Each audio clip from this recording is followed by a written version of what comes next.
Bismillahir Rahmanir Rahim. I begin in the name of Allah, the All Beneficent, the All Merciful. Nuqush Ismat, Imam Ja'far Sadiq, peace be upon him, Part 1.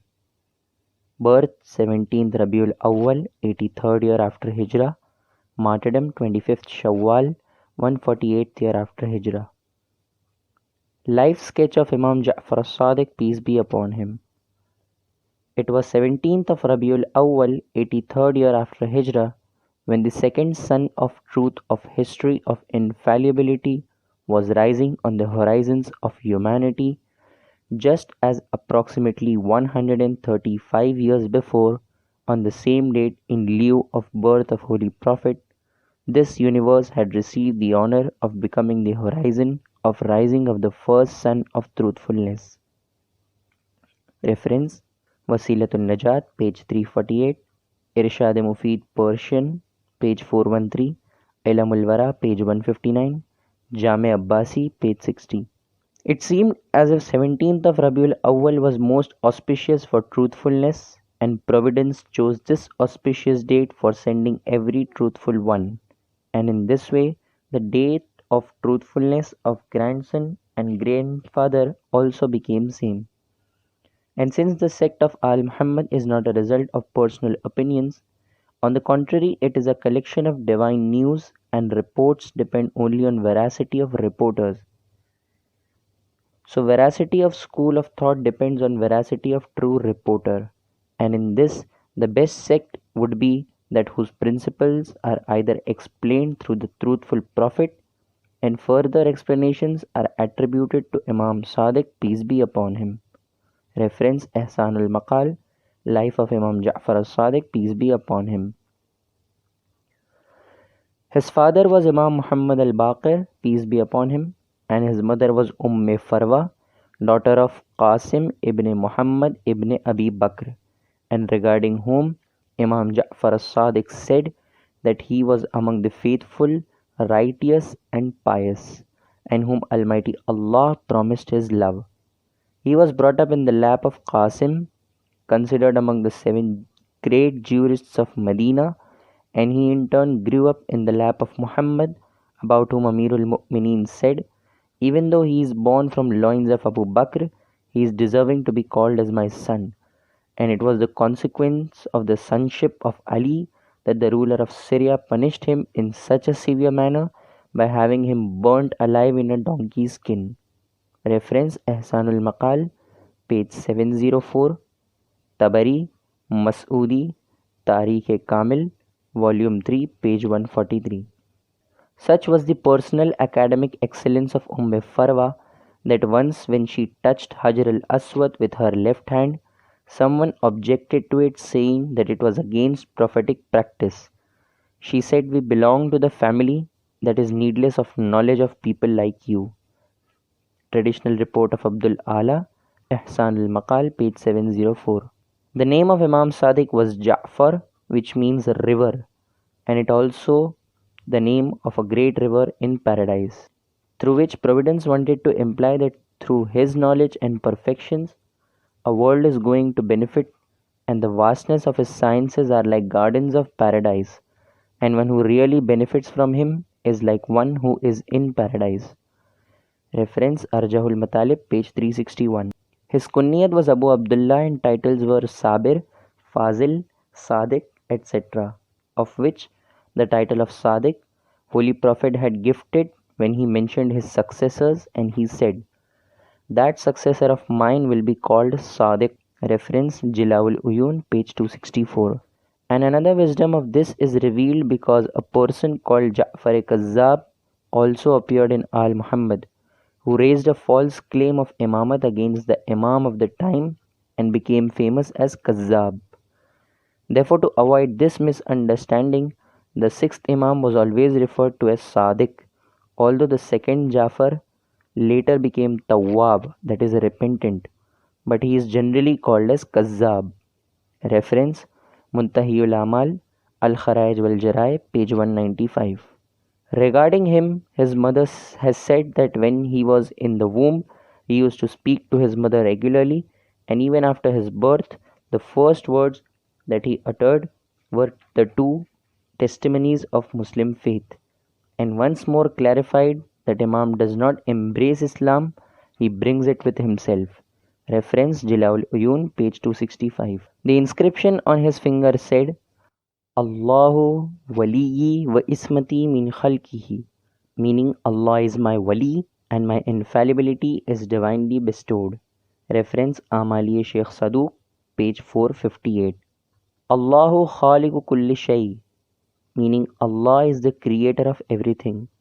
Reference Misbah of Kafami, page 522, Al-Kafi, volume 6, page 473.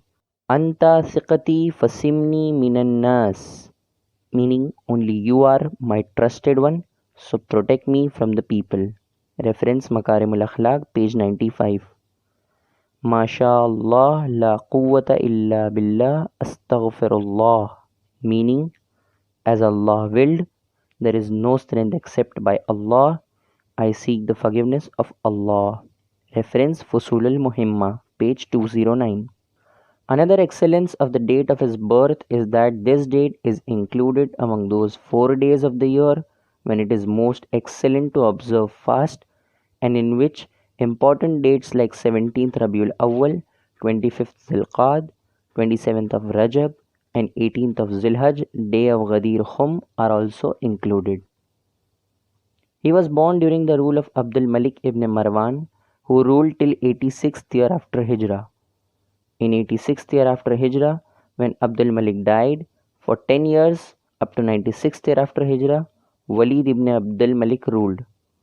After Walid, Sulaiman ibn Abdul Malik remained in power from 96th to 97th year after Hijrah. In 97th year after Hijrah, Omar ibn Abdul Aziz came to power for some time, after which, in 100th year after Hijrah, Yazid ibn Abdul Malik became the ruler, and then after 5 years, in 105th year after Hijrah, Hisham ibn Abdul Malik came to power, who remained in power for 20 years. In 125th year after Hijrah, Walid ibn Yazid ibn Abdul Malik came to the throne, but he died within a short time in 126th year after Hijrah.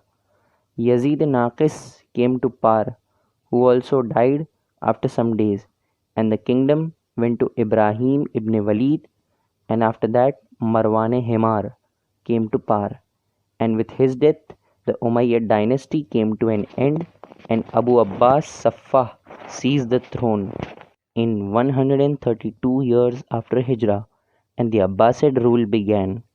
After 4 years of rule of Abu Abbas Saffah, Mansur Dawaniqi came to the seat of power and ruled till 158th year after Hijrah, in which he had Imam Ja'far as-Sadiq, peace be upon him, poisoned in 148th year after Hijrah. Reference Ilam al-Wara, Tarikh ibn al-Wardi, Tarikh al-Aimma, page 436, Anwarul Husainiya, page 50. It becomes clear from history of Umayyads and Abbasids that there was no connection of Islamic rulership, and caliphate had no connection with faith and character, and the whole system was running according to dynastic power. Thus, its most interesting and edifying proof is that in the list of Muslim caliphs, we find names like Yazid Naqis, Naqis meaning defective, Walid Fasiq, Fasiq means transgressor, Abu Abbas Saffah, Saffah meaning bloodshedder, Mansur Dawaniqi meaning greedy, and Marwan Himar, Himar meaning donkey. Even after all this, they were all considered as caliphs of Muslims, and it is the result of this Islamic taste that to this date Muslim rulers are seen to be irreligious, ignorant, wine lovers, gamblers, and wantons, and the Muslim world calls them Ulil Amr and considers their command to be sanctioned by faith. How can that irreligiosity and bad character be compared to history of one who is infallible and absolutely devoted to God, some of whose members are owners of knowledge and some owners of good character? Some of them are patience personified and some examples of worship. Some are responsible for expounding knowledge and some models of truthfulness. Some displayed forbearance and controlling of anger, and some expressed their contentment at divine will. Some were such that their piety became world famous, and the purity of conscience of some of them was extraordinary. Some of them are models of armed forces, and some vested with reform of humanity. By the end of the rule of Abdul Malik, the age of Imam Ja'far as-Sadiq was only 3 years. Hence, there is no question of any special contact with this regime. Sulaiman ibn Abdul Malik, Walid ibn Yazid ibn Abdul Malik, Yazid Naqis, Ibrahim ibn al-Walid, and Marwan Himar were rulers only for few days, so it is no use mentioning them. During the lifetime of the Imam, in the first 10 years, Walid ibn Abdul Malik was the ruler, and in the middle, his 20 years rule of Hisham ibn Abdul Malik, and in the end, for 20 or 22 years, it was rule of Mansur Dawaniqi. But in those years, also, the whole period of Walid's rule and half the period of rulership of Hisham is related to Imam Muhammad al-Baqir, peace be upon him. After that, in 114th year after Hijrah, the Imamat of Imam Ja'far as-Sadiq began, whose initial confrontation was with Hisham ibn Abdul Malik, and the last confrontation was with Mansur Dawaniqi. But still, to introduce the history of Caliphate, a brief mention of some persons is necessary. Reference Ilam al-Wara, etc. In the initial period of the Imam's life, Walid ibn Abdul Malik was in power, whose sinfulness was so famed that he committed fornication with his beautiful daughter, and when someone objected that it would bring disgrace, he clearly said, "Those who worry about the criticism of others can never achieve their aim." Reference Tariq-e-Aimma. Once that oppressor planned to drink wine on the roof of Kaaba, so that it should become clear to the whole world that except for the dignity of Caliph, no one else has any respect and honor. He divined through the Quran whether to proceed to the battle or not, and when a verse advising against his wish came out, he made the Quran a target of his arrows and said, "On Judgment Day, tell your God that I was shredded by Walid." This is the faith of Muslims on Quran, that they consider such individuals as caliphs of Muslims and criticize the followers of Ahlul Bayt, that they have no faith in Quran. Indeed, if faith of Quran necessitates shooting at the Quran, then may Allah protect every Muslim from such a faith. Reference Tariq-e-Khamis, Umdatut Talib, Habibus Sair, etc. Another achievement of Walid is that on hearing the sound of the Adhan, he started copulating with his slave girl, and when Muslims came to summon him to lead the prayers, he sent the same slave girl wearing his dress, and sincere Muslims prayed behind the slave girl with humility. And it again became clear that followers of Bani Umayyah can neither distinguish between a male or female camel nor between a man or woman. They are prepared to accept everyone as their Imam and guide. On the contrary, as much one is irreligious, as great a caliph and master of affairs of the Ummah he would be. Reference Tariq-e-Khamis, Habibus Sair, Hijajul Karama, Hassan Siddiq Sahab. The cousin of Imam Ja'far as-Sadiq, Yahya ibn Zayd, was killed by this same oppressor, and his corpse was hung from the crucifix, and after that had it burnt. In this way, the reality of Islamic Caliphate was also revealed, and the fire of greed of the Muslim Caliph was also doused. Reference Tariq-e-Islam, Volume 1, page 48. The period of Hisham's rule was the period of the youth of the Holy Imam, when he was directly observing the calamities being sent from Hisham, and on some occasions he was also a target of those harassments. Hisham was extremely cunning, miserly, of nasty temperament, obstinate, bad-mannered, greedy, and suspicious sort of man. He used to have people killed on mere suspicion. Killing of Al-Muhammad was his special hobby. Thus, from 105 year after Hijrah to 120th year after Hijrah, he kept Khalid ibn Abdullah Qasri as the governor of Iraq, who spread a general carnage and much of irreligiosity, and Hisham was made out to be better than Holy Prophet. Reference Tariq-e-Kamil. When on the occasion of Hajj, Hisham witnessed the greatness of Imam Zain al-Abidin, he was burnt in jealousy, and when Farazdaq recited the panegyric in his praise, he had him imprisoned at Asfan and punished him severely. Reference Jalal Uyun.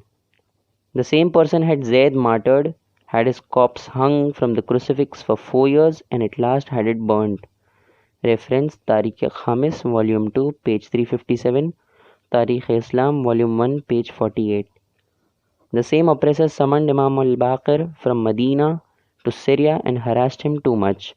At that time, Imam al-Sadiq was also in his company, and on the way, he converted the Christian monk to Islam through his personal excellence. Reference Jalal Uyun, page 161 and 162. This same Hisham had criticized Zayd to be a son of a slave girl, so he said, His Eminence Ismail, who was himself a prophet and the great ancestor of Holy Prophet, was also born through Hajra, a slave girl of Ibrahim. Did this in any way reduce his status, or did he become ineligible for prophethood? Reference Umdatut Talib, etc. Mansur Dawaniqi was the second ruler of Bani Abbas dynasty, whose administration and rulership is much extolled. But along with this, all historians are unanimous that this person was extremely cruel, and this is the secret of his success, that he used to have people killed on mere suspicion.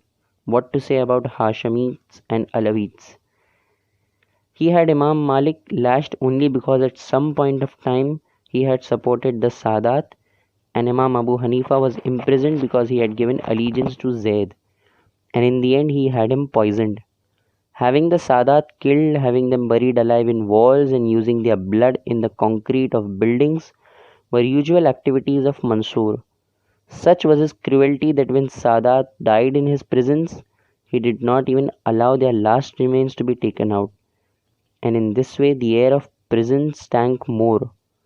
But Sadat endured these conditions also, and through recitation of Quran, they estimated the times for prayers and continued to endure life of dungeons. Reference Sawaikul Mahrika, page 121.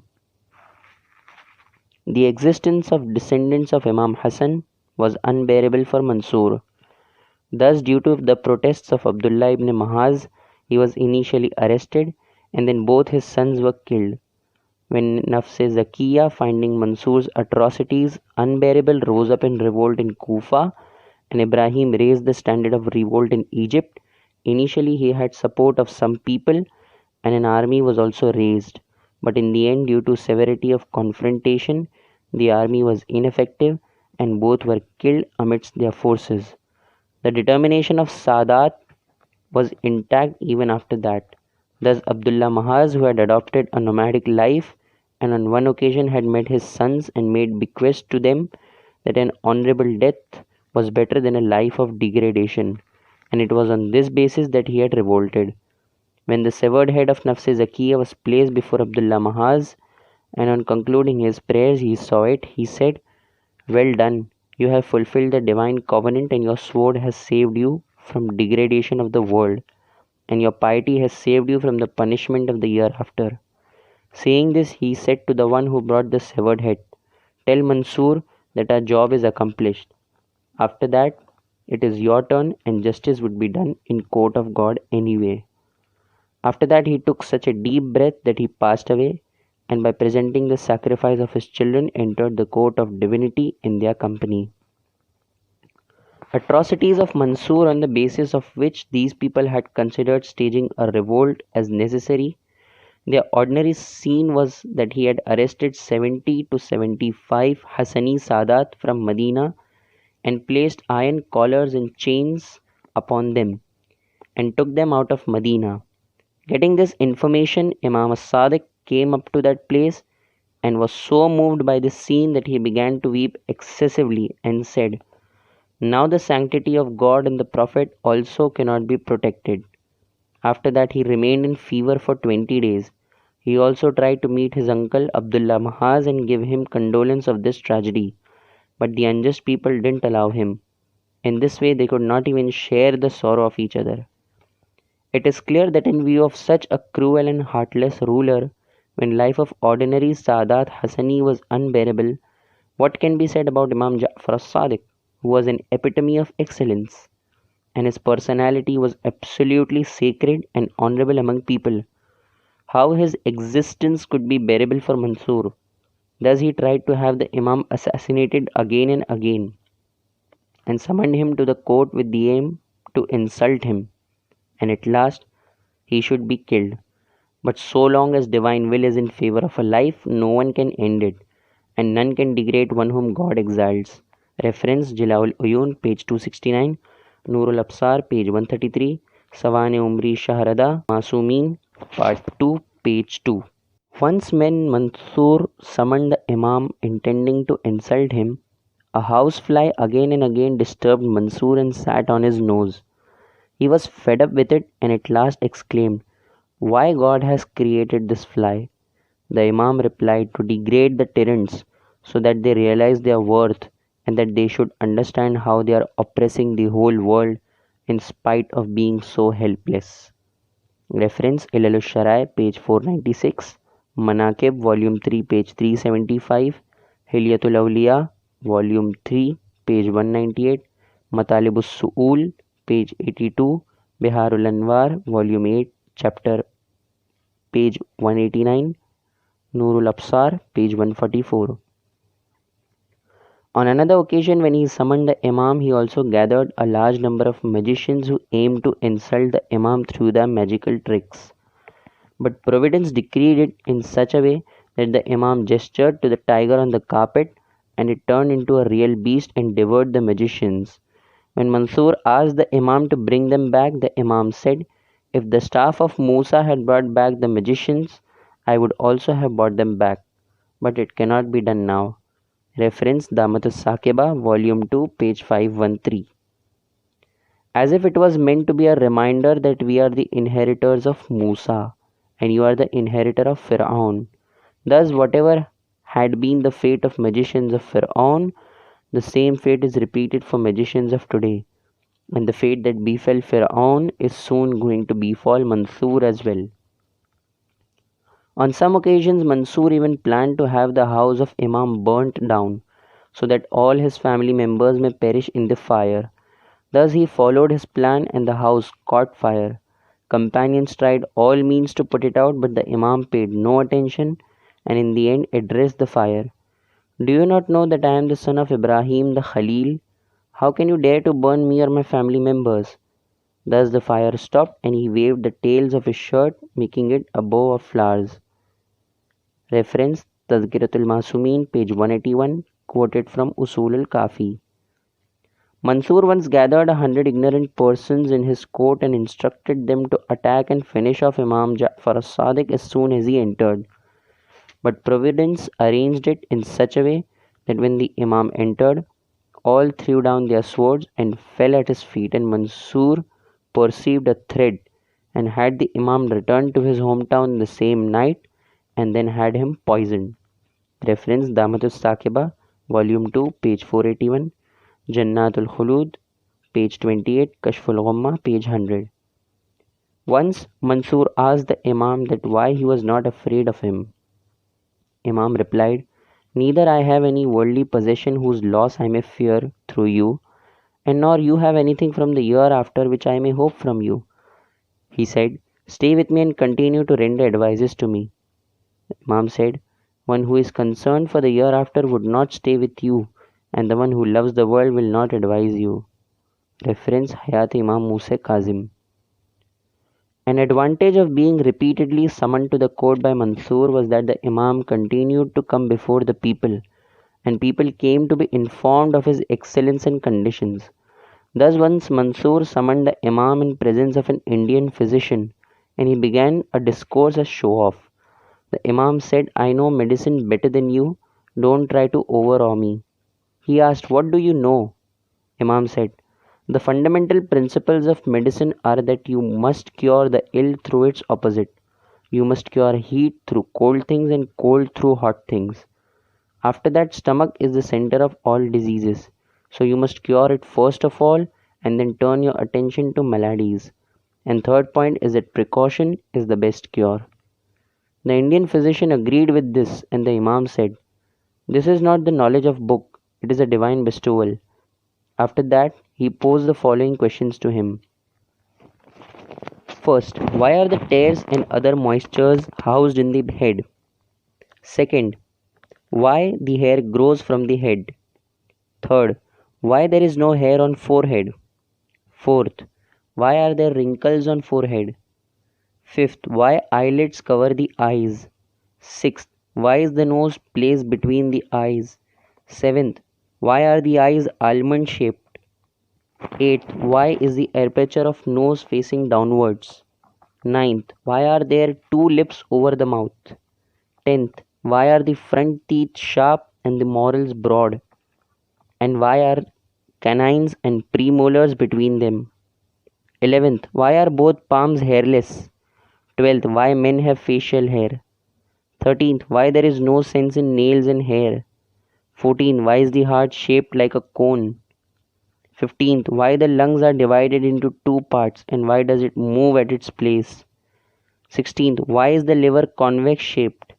17th, why is the kidney shaped like a bean? 18th, why do knees bend forward? And 19th, why are both feet hollow in the center? The Indian physician was bewildered by these questions and realized that he was not connected to the art of medicine. He was in fact connected to secrets of creation and mysteries of universe, and mysteries of universe could not be exposed except by the representative of creator of universe. So he asked the Imam to explain all these points, and Imam replied them in proper order. First, if the head had not been the center of moistures, it would have burst due to severity of heat. Second, if the head was hairless, oil would not have been able to reach the roots and the brain would have not been safe from cold and hot. Third, the forehead is hairless as from there light reaches to the eyes. Fourth, there are wrinkles on forehead to protect the eyes from sweat, etc. Fifth, function of eyelashes is to ensure that intensity of sun may affect as per need and there is ease in sleeping as well. Sixth, nose is placed between two eyes so that light could be divided in two parts before reaching the eyes. Seventh, eyes are almond shaped so that surma may be applied easily. Eighth, the nose aperture is placed downward so that moistures may be easily exuded. Ninth, lips are shaped as such so that moistures coming from above may not enter the mouth and that food may not fall out. 10th, facial hair is given to men so that a difference can be maintained between men and women. 11th, incisors are sharp to enable cutting of a thing easily, and molars are broad to chew the food easily, and the teeth between them are long to keep them in order. 12. There is no hair in palms to enable touch and to perceive hardness and softness. 13th. There is no feeling in nails and hair as they have to be pruned again and again. 14th. Heart is conical so that it may enter the lungs easily and continue to be cooled through its air. 15th. Lungs have two sections so that the heart remains between them. 16th. Liver is convex so that it should remain just on top of the stomach and continue to digest food through its heat and weight. 17. Kidney is shaped like a bean because semen comes to it from behind and is expelled slowly through its contractions and dilations. 18. Knees do not bend backward to ease walking, otherwise one would fall down easily. 19. The base of feet is hollow so that legs may rise easily when pressure is exerted on them. Otherwise, it would have been difficult to lift the weight of the whole body. After getting these replies, the Indian physician asked in astonishment, "From where have you gained this knowledge?" The Imam replied, "From my respected grandfather, and he received it from Holy Prophet, and he in turn gained it through the Lord of the worlds." As soon as he heard this, he began to recite the Muslim formula of faith, and after embracing Islam said, "Indeed you are having most knowledge from all the people of the time." Reference Manaqib, Volume 5, page 46, Mumbai. Sawane Umri Shahrada Masumeen, Part 2, page 25. Manners and morals of the Holy Imam. An example of the noble morals of Imam is that he sent a slave on some errand When he was late in returning, the Imam went out to search for him and found him asleep in one spot.